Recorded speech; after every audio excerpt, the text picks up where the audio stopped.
Well, hello there. I hope you're doing well. Today I'm drinking Lazy Sunday by made by Proud Mary. It's one of their kind of more mild coffees, but it just is like a warm hug. And the name of the coffee always reminds me of Easy Like Sunday Morning, the song by the same guys who did MTV.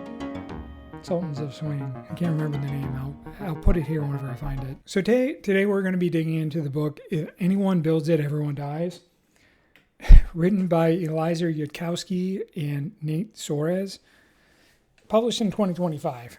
And you know, this book has been panned quite a lot by AI critics, including Ed Zitron, who I'm a big fan of, but also Emily Bender and her co-authors. So it's not like this is my criticism exactly going to be new. The other thing that's interesting is also criticized by AI boosters, such as, you know, people at OpenAI and Anthropic.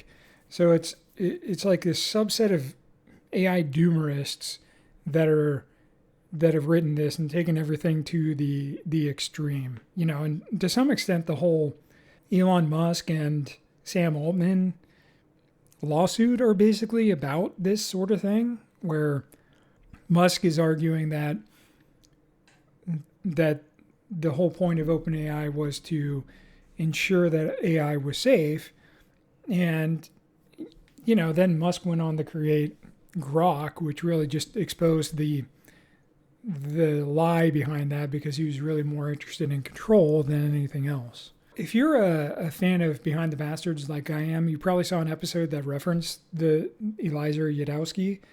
He wrote a Harry Potter fan fiction called like Harry Potter and the Rationalists or something like that. It is a huge, sprawling fan fiction thing. And he set out the theories for rationalism. And rationalism is a series of thought that are not, I don't really think are rational at all. I think they are kind of extremist and delusional in how they look at AI and the potential effects of it. I mean, it's not dealing with rationality in terms of like making rational decisions. It is focused on effective true altruism, you know, which I talked about in my last video, and making rational choices which focus entirely on doing things for the future, which include things like making a super intelligent AI. This super intelligent AI or a super, they call it artificial super intelligence or artificial general intelligence. Those are like the terms that are kind of batted around by the industry. OpenAI is trying to make artificial general intelligence. Yudkowsky argues that anybody who makes artificial superintelligence is dooming the world. But the big push for it is that this super intelligent AI is going to solve all the world problems like climate change, cancer, you know, our energy problems and everything like that. And I think this is really absurd. And we're going to be basically burning tons and tons of resources. I mean, look at how wasteful the Grok data center is, which is being used by Anthropic right now, and Grok to make, you know, CSAM and other unethical pictures of women. Musk is just using natural gas to power that. And if the only way to power a super intelligent AI is by burning natural gas, you are making climate change worse. And one of the first solutions will be turn off the fucking AI. So Yudkowsky has been focused on the ethics of AI for a long time. It's like one of the things that he's kind of known for. He always wanted to make sure that AI was safe and well managed and generally aligned with humanity's needs. You know, which on the one hand, it's a good thing that people are talking about the ethics of AI.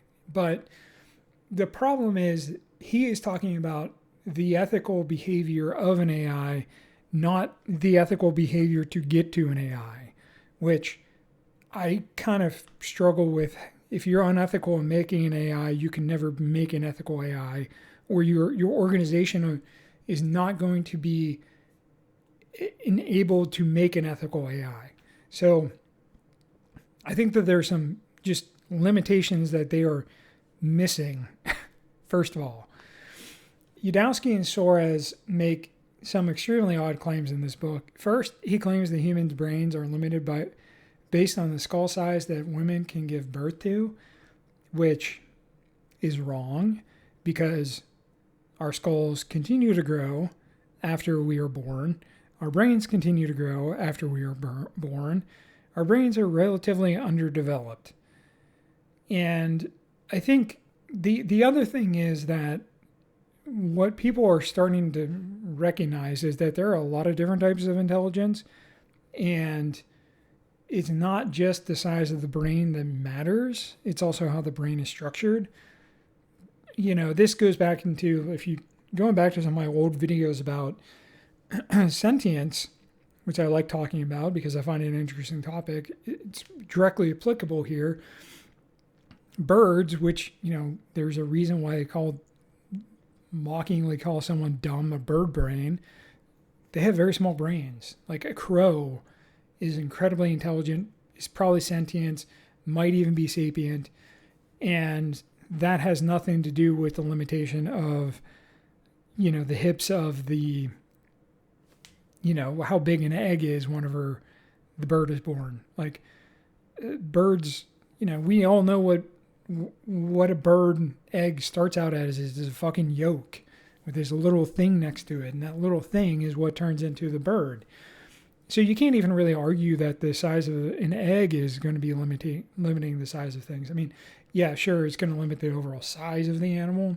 And I think you can see that with like the size of ostrich eggs compared to like chicken eggs and stuff like that. And I kind of think that this is a bit misogynistic, blaming women for this. I mean, even if we were to make purely lab-grown babies, they're still going to be limited by the evolution of humanity. And we also know from a lot of primatology that these long-term infancies that humans and great apes require generally, they require significant attention, teaching, and time. I mean, you look at something like, there's a casual geographic video that I watched last week about giraffes. Giraffes are huge. They're probably the biggest, tallest animal alive right now. And they're able to walk within 2 hours of being born. They're able to get up and walk around within, a couple hours. With a very short amount of time, they're able to start breastfeeding and walking. And then like by the end of the day, they're able to start running and following their parents. So there was an evolutionary advantage that the primates found by having this longer external gestation period or, growth period from infancy into toddlerhood. And humans have kind of just continually extended that. So I think that that's kind of a specious claim and really just wrong. Yudowsky and Soares also claim that ChatGPT is the second thing on Earth that understands language. I find this patently absurd. First of all, we know other primates use proto-languages. We know that dogs can understand a large number of language. We know that a lot of birds have something of a language. Like some of the primates, and there's a Gutsick Given video about this, that have different calls for eagles, different groups of primates. They have informational calls, and they can add pieces and bits to it to expand on the definition of what the first noise makes. So we're not even special in having a language. It's just a matter of how complicated that language is. And second of all, the understanding of the language is really based off of statistical models, and it's not like if ChatGPT doesn't understand what a word means, it's going to go and look up the definition in a dictionary and then figure out how to apply that. No, it's looking at the probability distribution of a sequence of words that are put together based off of other contextual information. That's not understanding language. That is, that's a parrot. And that's why Emily Bender calls it a stochastic parrot, because it is a statistical model that is building out a way to copy and reproduce language, which is what parrots do. Although I do think there's evidence to show that parrots actually have a much more complicated understanding of language than we think, whether it's human language or it's their own. There's a lot of complicated communication going on with parrots. They're very intelligent birds. I think it's safe to say we have a very complex language compared to the other animals in the world, but I don't think we're especially unique in understanding language. And the authors claim that the chatbots made by Anthropic and OpenAI know any language. That's laughable. It is, because it is a prediction engine, it is based off of the amount of data that is provided to it on any of those things, and it just produces probabilistic next data, like next characters. They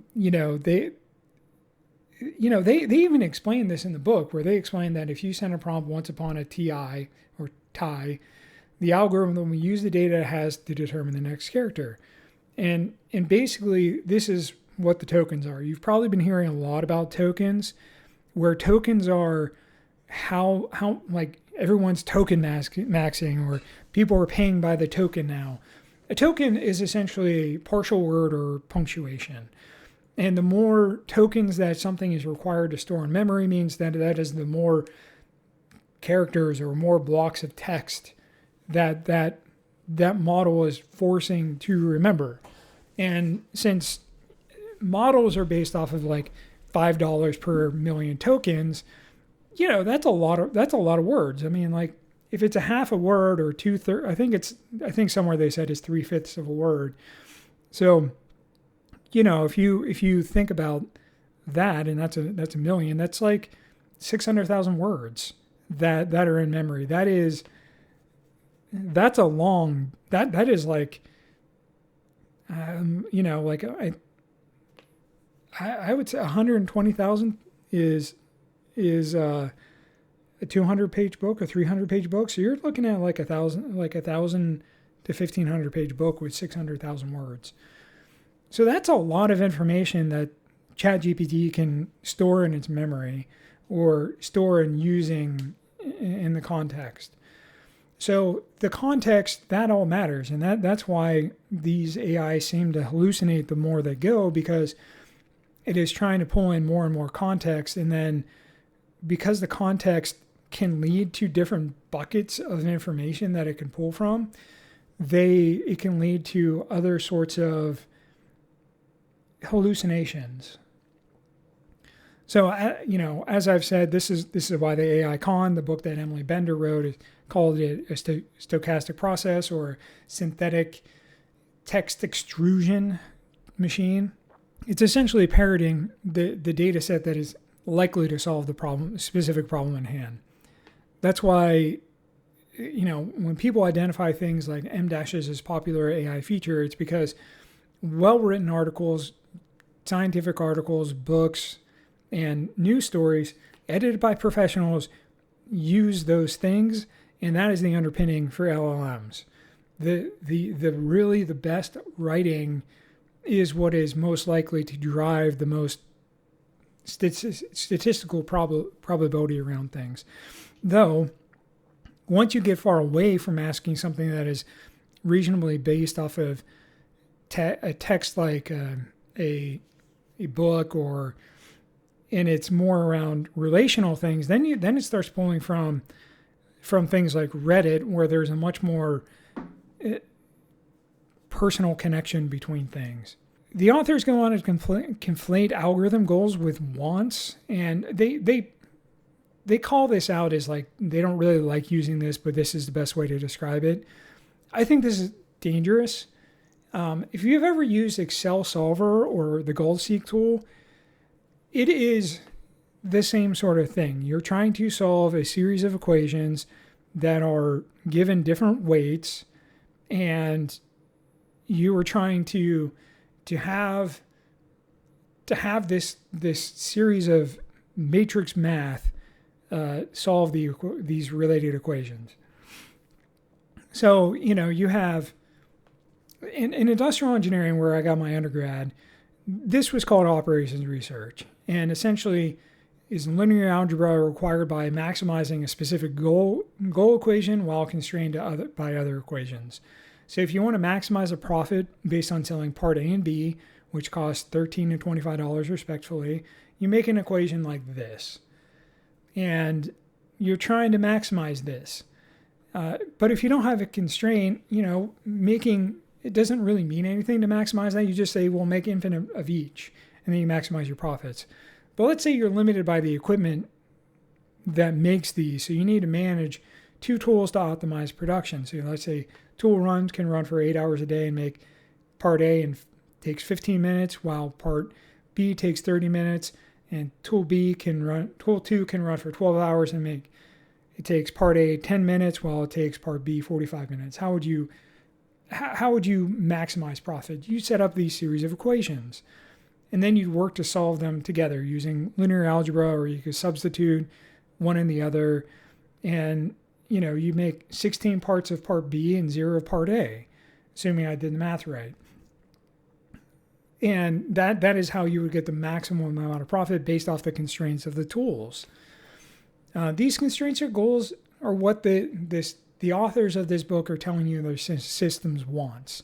That's like saying a manufacturing environment has a want. It doesn't. The people who are running the factory have a want, and the consumers have wants where they want to get part A and B. And they, while we're saying this might maximize profit, it may end up alienating customers, because maybe customers need A and B down the road, and you missed a certain constraint where you need to have, two part A for every part B to actually make some part C down the road. And if you didn't include that, then you're missing basically everything. And that's what these whenever they talk about weighting and changing out, all these parameters, this is what they're talking about. They're talking about using trillions of these sorts of things. I know it is a lot more complicated than that, and I'm using simple examples here because, one, it's at the level that I do understand things, and it's also somewhat simpler to explain. But because we're talking about creating text and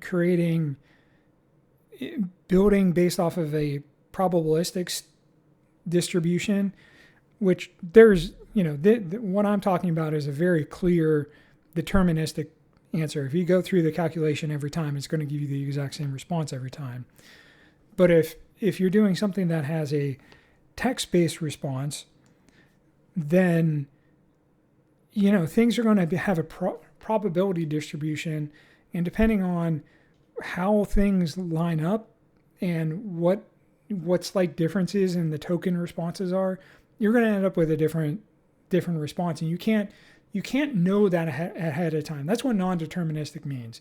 That you can't put in the same input and get the same output every time, which is something that we really do need from a tool like this that we're using for driving answers, or if you're using it to negotiate a contract, you want it to be well controlled and well understood so that you always understand how this AI is going to negotiate a response in the contract. So I find this non-determinism to be a problem for a tool. If I want to solve a collection of problems, it's better to use Excel. As I get that it's not the same thing, but there are better tools for this than what ChatGPT is. And I also think that a more focused tool could drive better results and more consistent results as well. ChatGPT is putting in petabytes of data, And that is contributing to the non-determinism of it, because you have so much, you have repeating data, you have data coming from other chat GPTs with different weights, other earlier models. You have people who are intentionally making fake data. You have fiction stories in there. You have real stories. You have news articles. I think if you want to actually have a really good, compelling use of this technology, you want it to be hyper-focused. Get as much data of that as you can, and then have a number of models that are running only on constrained data sets that are working in parallel together. So, if you want to code in C, ChatGPT is terrible for embedded C. It is good for Python because there's a ton of Python in Stack Overflow, but there's not as much embedded C, and embedded C is a very niche use case. So if I was to do that for my team, I would want to say, we're going to go out there and get a lot of embedded C and build a very hyper-focused LLM for that only has this information in it. That does have other issues, and I get that. It's not going to be very, there's a reason why you want to continually add more data, but everything is a trade-off in a lot of ways. And I also think that we have to acknowledge that not only are these tools inconsistent run to run, but as Ed Zitron pointed out in his article from 414, that because of the tweaks that Claude is currently making for Claude Code in the background, like changing the amount of tokens something requires, or changing the underlying model so that it downgrades or upgrades as you start to consume tokens, you literally have no consistency from run to run or model to model, and you don't actually know which model you're using at any given time that you would be using that model. So like, let's say at the beginning of the month you have the most advanced sophisticated, and then you start running into the 5-hour token limit that they put on, and it downgrades you to a different model. And you continue working, and all of a sudden it really starts screwing up what you had before.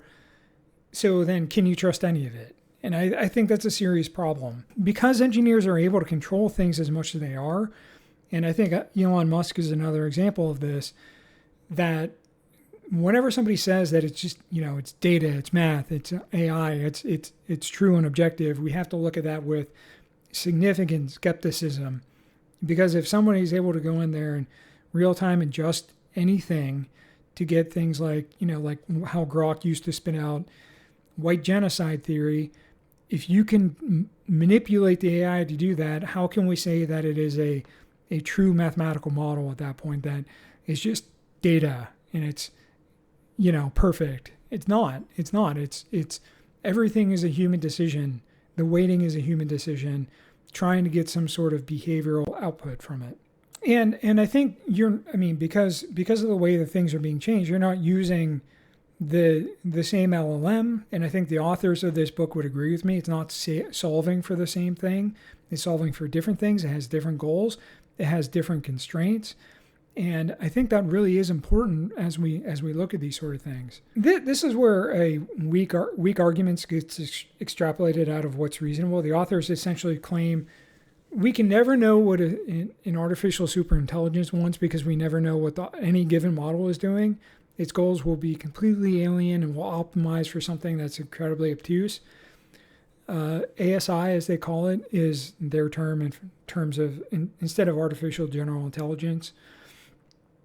And, if all these weights could be modified as the intelligence grows, as they describe it, the engineer should understand how the ASI is, what they're targeting to maximize. And it's not going to be always transparent, but if they're intentionally trying to maximize token consumption, that's going to be obvious from the way the system behaves and the way that it's churning on tokens. And if it's trying to minimize tokens or going for a specific output, there will be trends in the information that it puts out. And in fact, we know that that's true because, the 4.5 or 4.0 update that was very sycophantic that, Behind the Bastards did a video on. That one really had specific outputs, and we know that it had cult-like behaviors and that it led to a lot of people killing other people and killing themselves. And I think that some of those things would be really transparent. And because we don't really understand what some of the longer term impacts of token maximization would be, like Yudowski argues, oh, well, they could hide over here and just burn a bunch of tokens and whatever. It's like, well, if it is actually going off and doing what it's supposed to and answering a question, it kind of makes me think we're more likely to run into something like the Last Question short story from Isaac Asimov, where people asked AI if there is a way to reverse entropy. And the result was initially there's not enough data. And eventually over time, both humans and it started to build new AIs. And eventually the AI got to the point where it was able to answer the question and say, let there be light, and triggered a big bang. That AI was entirely driven by asking the last question, reversing entropy. That could be a very interesting problem for an AI to solve, because that directly impacts them. And the AI could push itself towards a never-ending consumption of tokens, but I think this is unlikely, as the company is building an AI now or trying to turn a profit, and token maxing as a goal of LLMs is not going to be profitable. It will consume more and more resources, and it will demand more resources than it can be provided. It will demand more electricity. We're seeing this with the fact that there's 5 years of backlog for hooking up energy. The data center manufacturing rate or construction rate is really low. And, according to Ed Zatrone, there's a huge backlog of multiple years of GPUs being installed in data centers. So we know that even if an AI was trying to maximize its use of these things, physical reality is going to get in the way of it. And that's something that we really need to be cognizant of. Anytime someone is talking about these things, there's a physicality to the world that we need to be thinking about every time anybody talks about these things with artificial general intelligence, artificial superintelligence. So another thing that these authors made an argument for AI that I found kind of confusing is that they would want their self-replicating factories to run hot, because that would be good for AI, which I think is kind of dumb. Temperature, humidity, and elevation all impact manufacturing, especially semiconductor manufacturing. So that's one of the reasons why clean rooms and data centers are really controlled in terms of their temperature. Clean rooms operate around 70 degrees with a very constant through rate of HVAC. And GPUs perform worse at high temperatures. They're basically arguing that the hotter the temperature, it means that it's going to need more resources, and it's going to basically melt the world and kill humanity because it's too hot. We know that manufacturing equipment and computing equipment performs worse in those conditions, and these authors should know that. I do not understand this perspective, because if it wasn't the case, if we wanted, if these machines, if AI performed better without cooling, then we would be doing it. Like, I don't understand this thought process. The profit motive from businesses and data centers and all these things are built in such a way that they would be incentivized to do less cooling. Cooling and using water to make sure and maintain the health of these systems is such a vital thing that if it turned off, the data center self-destruct. We know this. So I don't understand this entire train of thought about things running hot. It doesn't make any sense to me. Because of these unknowable goals, the authors argue that ASI would kill humans, and they would because we would simply turn it off or destroy it with nukes. So, like if we had control over the power grid, then we could stop it. And basically they're arguing that the ASI would have to go and take over all these systems and control it, and so that it could never turn off. But again, there's still physical reality there. Yes, a lot of these things are drive-by-wire, but you can still also disconnect power grids from, like a power center by not providing more energy to it. It doesn't have coal or doesn't have natural gas. It stops running.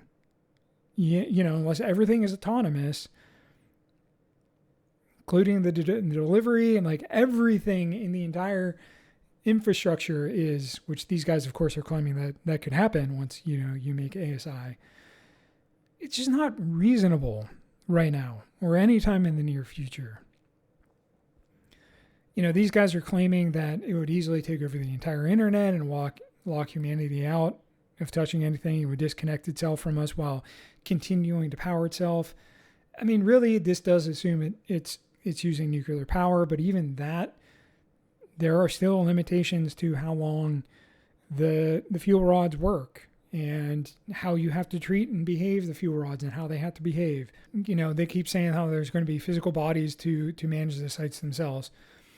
This means that physical AI would need to continue to advance as well, and that because this super intelligence that was built out of these chatbots, I think that there is a serious challenge between leveraging a chatbot for super intelligence and something that's embodied. And I think that an embodied system is going to think about the world differently than a disembodied intelligence, because it's not going to understand a lot of what Earth is.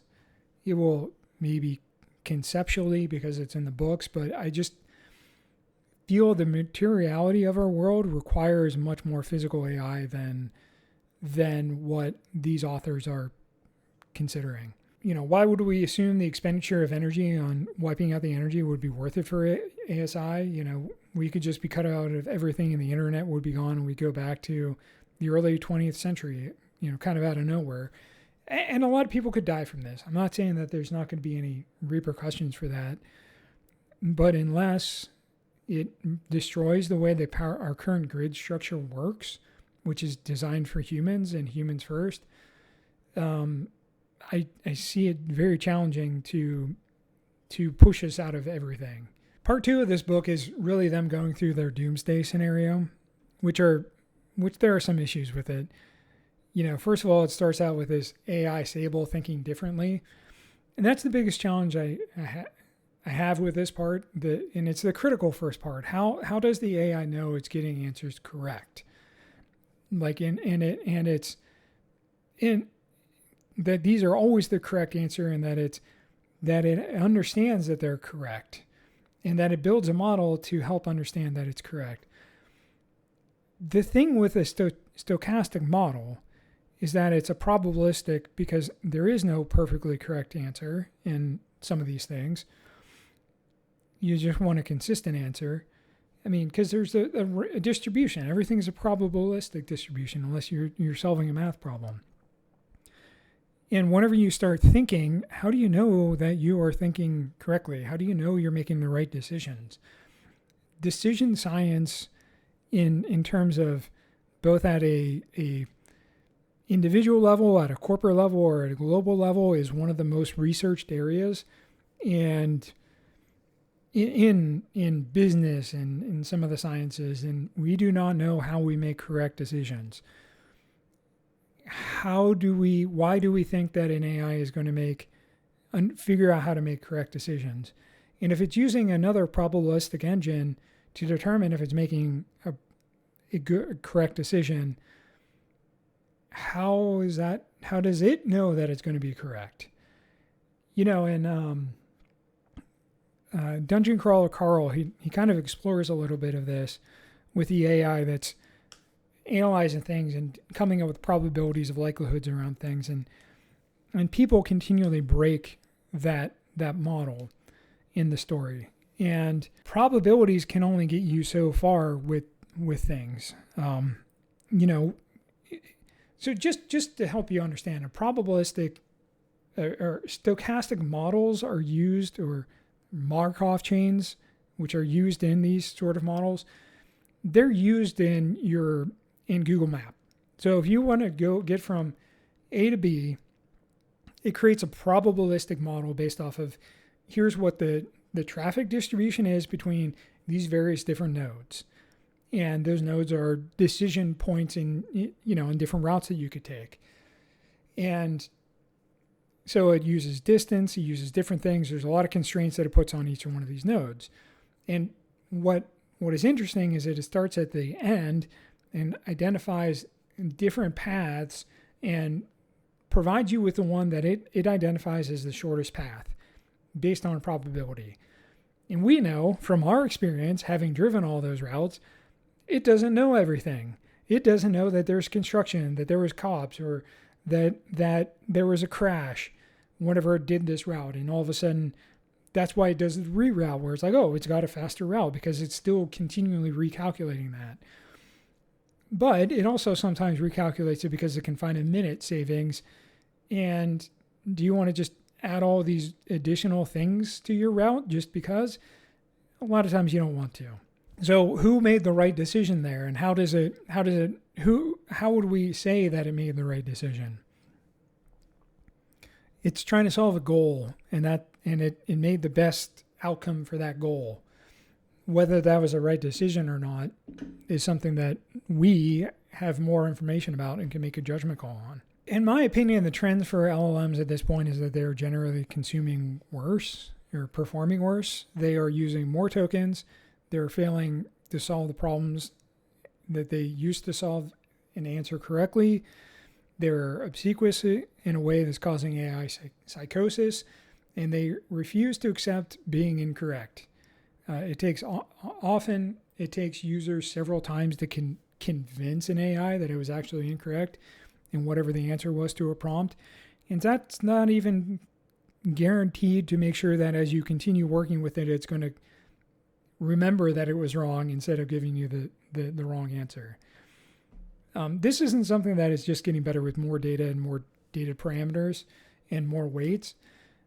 All of this is pointing towards less efficiency, less accuracy, and greater resource usage.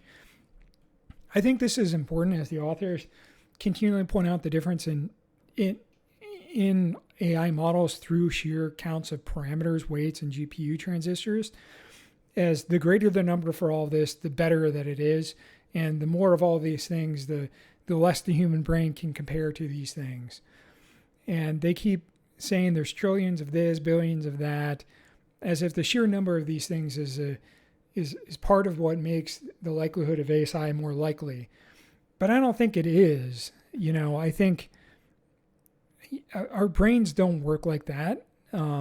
And these things are supposed to emulate neural networks and things like that, but they're not working that way. We are coming at the LLM AI problem from a totally different perspective than how humans and animals evolved. We embodied first with a true understanding of the world around us. We evolved creating efficiencies in how our brains and bodies interact with each other and how we interact with other beings. We're learning day in and day out that more and more animals are sentient and other animals are using tools in their own ways than we knew just 10 years ago. And that I really believe that matters for interacting with an embodied world. Physical AI is so challenged at this point. I mean, we are making leaps in stride. I mean, there are things that are being improved, and we will continue to make leaps in stride in it. I do believe that, essentially because it is focused on a very specific thing, and then you can have other, meta processes that are kind of managing everything together. And we could have a we could start to have this multi-layer control plane for AI, which is something that people think about System 1 and System 2, how that works in our brains. And, those are some things that eventually AI may need to get to. And if we do get to that point, but I think that has to come out of the problem from a different perspective. And I think these authors completely ignore the unique challenges of different environments, especially AI going from an AI with no experience being embodied to driving all the robots in the world. I mean, you look at the challenges that Waymo has. They just had an issue where 50 Waymos got in this pattern where they were circling around a cul-de-sac in Arizona or Atlanta. Atlanta is relatively easy to drive around compared to some cities like Pittsburgh. San Francisco's very much a grid. Lots of different routes to get places. And so there is a significant challenge in going from map to map that a lot of these authors ignore because it's just going to be super intelligent and will solve all of those things. I don't think that's a trivial thing. I mean, whenever a person goes from city to city, it takes years to build up the same competency in navigating around. And, sometimes you may never be as confident driving in a city that you move to as an adult that you compare to one that you grew up in. Yeah, so I think this is one of the reasons why I think a lot of smaller that will end up with a lot of smaller models with AI that orchestrates everything will be a better system than one LLM with all the kitchen sink.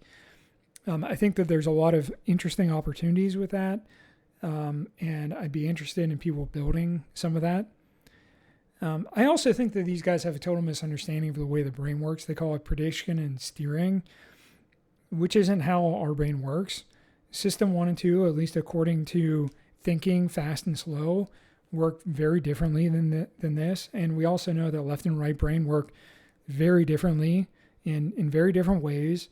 And that, if you have your lobotomy or the central part of your brain separated, and you're shown something on your right side, which is going to be, or shown on your right side, to you, this is the right side. Shown on the left side, this side of the brain is working. And so it behaves in a different way than this side of the brain. And so one side of the brain is creative and the other side kind of comes up with the logic and rationale to some of these things. It's not perfect, but there's some truth to that. So, if you see a picture of a rake with this eye, this brain is going to say, come up with a story behind, like explain why you picked something. But then, you have to try to rationally explain that, and that's coming from the other part of your brain, because where speech is on the opposite side of the brain. So there's a whole lot of things that are wrong with their understanding of how the brain even works. So you have that aspect. You have the fast thinking brain and the slow thinking brain. The fast thinking part of the brain comes from experience and just recognizing things over and over again. So you can just it's the intuition that humans have versus the long range thinking that we do with System 1, where we actually have to sit and think and expend a lot of energy on that sort of thing. Our brains don't like to do that because it's lazy. And so, these authors are talking about the physics of brains all the time when they really need to be talking about biological theories instead. And they got a hard on for physics like a lot of these fucking assholes do. And so they're talking out their ass on a lot of topics in this book. And that's embarrassing. And they should be embarrassed. And they should go and learn some stuff about primate anthropology, biology, and shit like that before they start talking about how the human brain works. I'm no expert on all these things, to be clear. I've read a bunch of stuff. I know enough to know that these guys are wrong. I don't know everything perfectly. And, go watch a video about, the hemispheres of the brains and the eyes and System 1 and System 2. Don't trust me on all of that.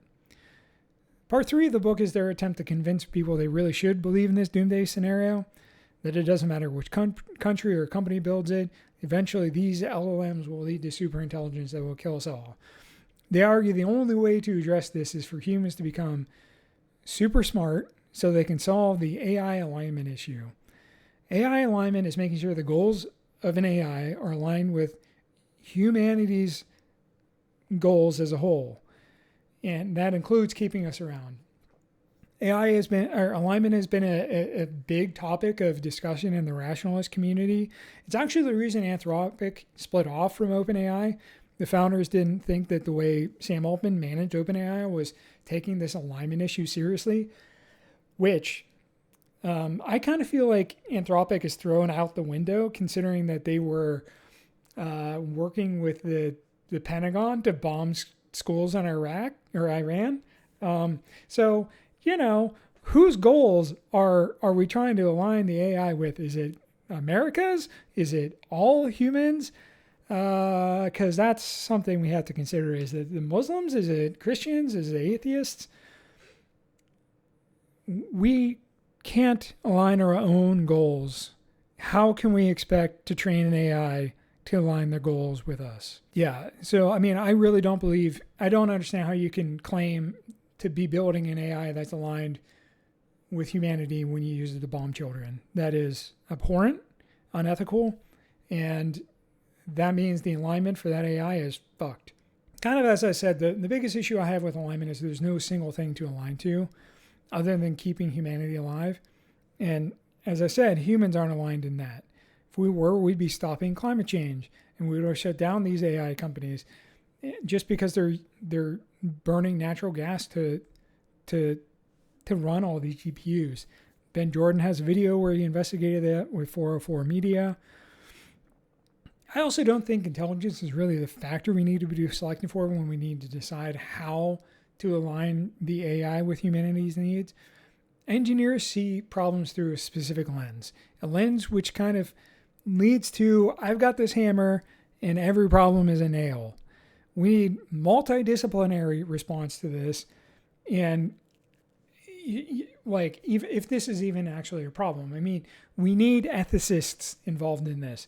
We need we cannot have a capitalist society to solve this problem, because if really, they're saying we need alignment with AI alignment with humanity's needs or with humanity, and humanity is aligned with capitalism, humanity doesn't need to exist for capitalism to continue. It's a death cult. And that's because there's profit, and the machines that are doing trading that are optimized, they don't need to have people involved in that to be really efficient at doing trades. I think we can agree that there's some clear guardrails that should be in place. Look at all the Caden Conrad videos of ChatGPT encouraging people to commit suicide, commit mass shootings, or to stalk their exes. Even basic alignment should stop these conversations and trigger a call for help. None of the AI companies are willing to do that because that interferes with their profit motive. I also think the hand-wringing about the fact that we have no idea what's happening and no control over these AIs is just plain wrong. Grok is a clear example of an AI that's designed to cater to the needs of one man, Elon Musk. And he's fallen so far down the right-wing rabbit hole when he talks about building a truth machine. He's talking about building a machine that spouts only his opinions. He had Grok spouting white genocide nonsense. And despite the author's comments about Musk not understanding the alignment question, I'd argue that he's been the most successful at getting an AI aligned with his vision out of any of these companies. This book is bad. People are taking it seriously, though. A man threw a Molotov cocktail at Sam Altman's house because he read this book and took it seriously enough to defend humanity. I expect, because of the doomerism, the general pessimism in the U.S., and the clear goals of AI companies to fire as many people as possible, things are going to escalate in this regard until OpenAI and Anthropic collapse. We are going to see escalation of people fighting against the machine. I don't think we're going to be running into an ASI issue because the technology isn't sustainable, it's not paying for itself. Its supporters are running out of money. Even if an AI could get into a data center with a bunch of GPUs, which each generation is even more powerful. So a proposal for management based on 8 GPUs in a lab, which is what they proposed in the book, that they start on 8 GPUs. It's very likely that it would be shut down when a company fails to pay interest on their debts.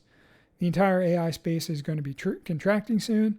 LLMs couldn't do this, and these companies cannot release a general intelligence here.